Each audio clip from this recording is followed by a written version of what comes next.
Well, hi everyone. This video is about hot flashes and night sweats, why some women get them and what to do about it.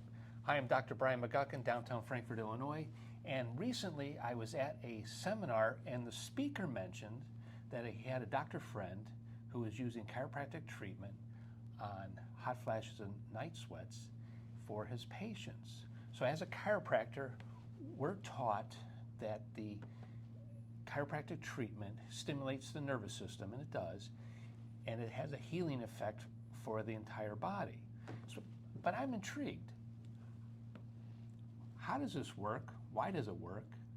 What's the research say about it? And most important is, what are we going to do for the night sweats, hot flashes? What can we do in the natural perspective? So now we're going to get into the details. This is going to be exciting. All right, everyone. All right, so the chiropractic treatment affects the nervous system with the manual adjustment. What happens is the nerves leave the spinal cord. Now, they'll go through the body. They'll go from the neck, they're going to go everywhere throughout the whole body, the upper body, your arms, your chest. But there are nerves that come back up into the brain. They're called cranial nerves. So when you treat the cervical spine, the neck, it can stimulate these cranial nerves, and that is the relaxing, calming effect. And what it does is it reduces the response that the nervous system has to the low estrogen. So those peptides, they're called neurokinins, they stimulate the nervous system, and that stimulation causes that hot flash, night sweat reaction. So if we, from the chiropractic perspective, the treatment is calming down the response, the nervous system response to the neurokinin, but it's not affecting the estrogen levels. So here's the research.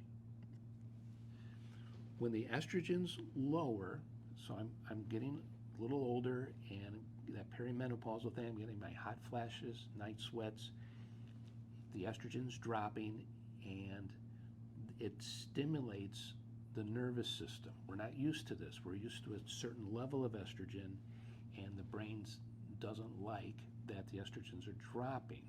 So it's the drop in estrogen stimulates the nervous system. The nervous system releases a peptide.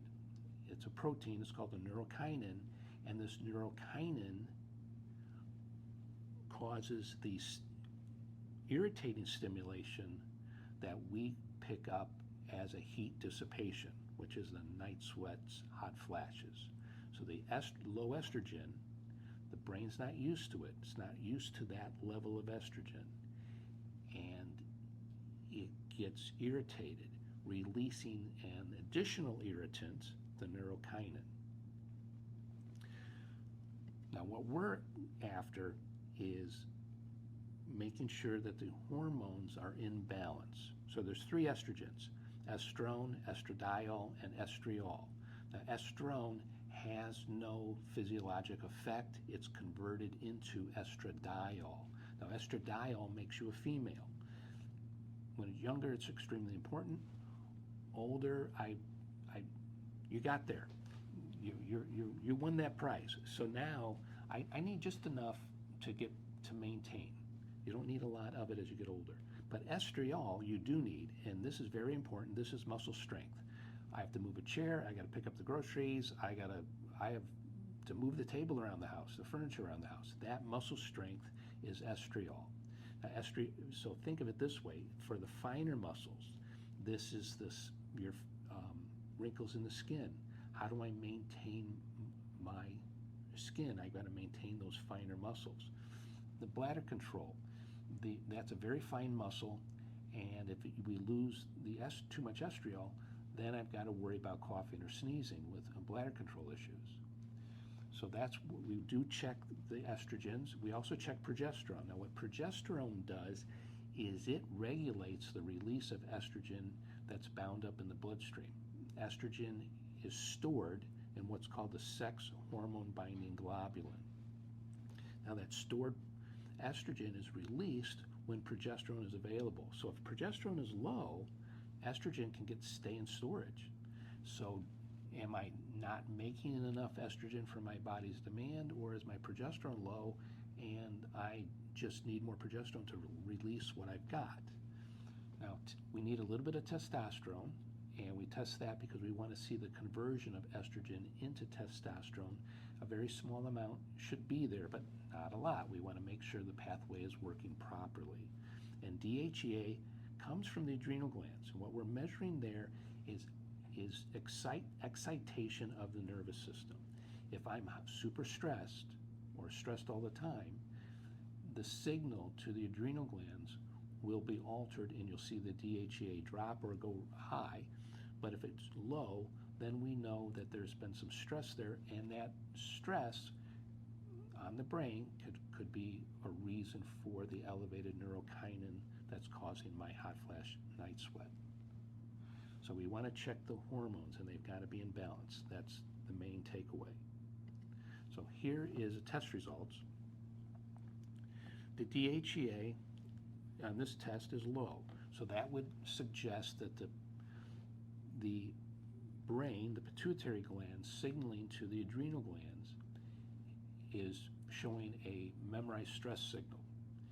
And so if this person's having hot flashes or night sweats, we would go in that direction to see, is there a memorized pattern that is aggravating, exciting the brain? Is it stressing the brain to make the neurokinins?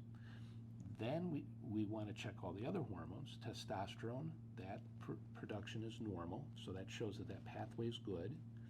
The estrone is normal. Estradiol is normal, which is very good to see.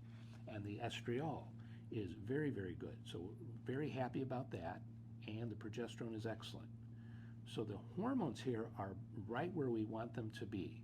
So if this person's having night sweats or hot flashes, we would go into the stress level and talking to that person about that, as well as testing the adrenal response to stress.